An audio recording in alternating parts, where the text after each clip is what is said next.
Hi, this is Mr. Laird, and today I'll be reading from Alan Gratz's Ground Zero, a novel of 9/11.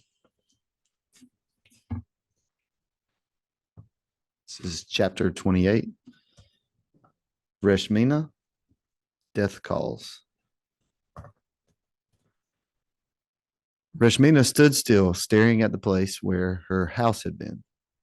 People from her village flowed around her like water around a rock in the river.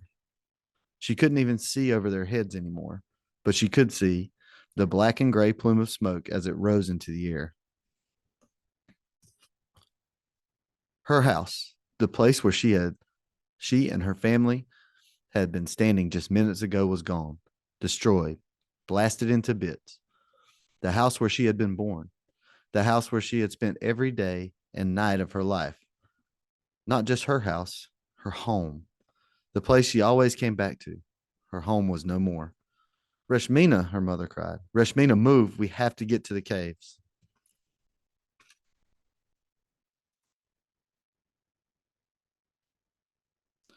Our house, more, Reshmina said quietly.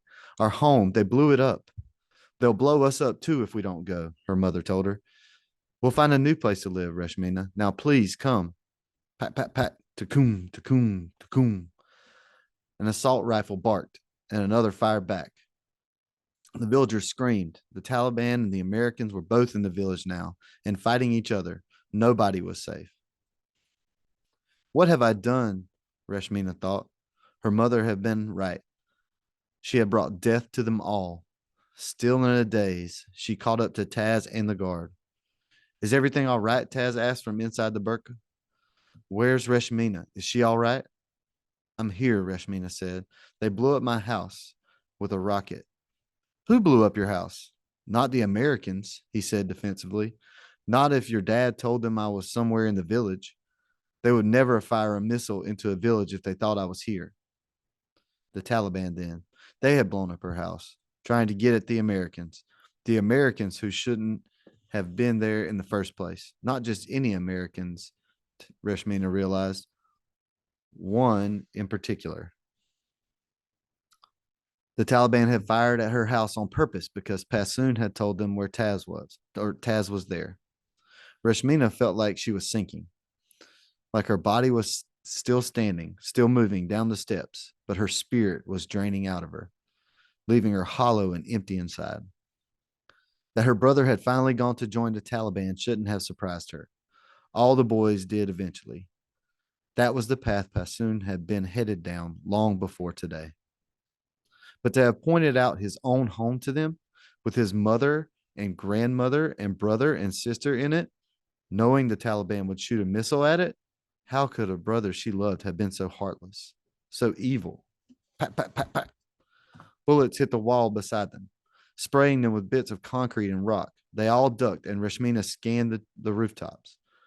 There, a Taliban fighter with an AK 47. The guard next to Taz whipped the rifle off of his shoulder and shot back. Pacow, pacow, pat, pat, pat. Taliban bullets struck the guard, and he fell to the ground, dead. Reshmina screamed. She put her hands over her head, bracing for the bullets she knew were coming for her next. But then,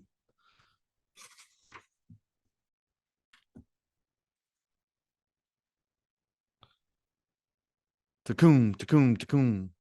An American soldier on a nearby rooftop fired back, and a Taliban fighter fell.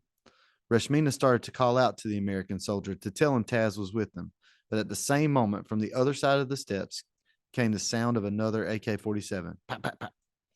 The American soldier on the rooftop immediately took cover and traded bullets with his unseen attacker above the line of frightened villagers heading down the stairs. Come, follow my voice. Hurry, Reshmina yelled to Taz. Their only hope was to make it to the safety of the caves and then wait out the fight.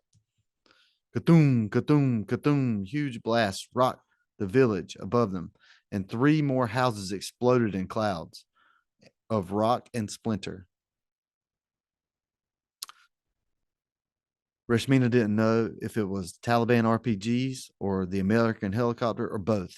Don't look, go, go, an elderly man behind them cried. People bottlenecked at the bottom of the steps, but soon the survivors were out onto the small path that led along the river. A few people ran in the direction of Asadabad, just trying to get as far away as quickly as possible. But more of the villagers followed Reshmina and her family down toward the caves. The entrance was small and overgrown with brush, but they were able to squeeze through, even Taz. And then at last, they were in the dark, ancient caves underneath the village.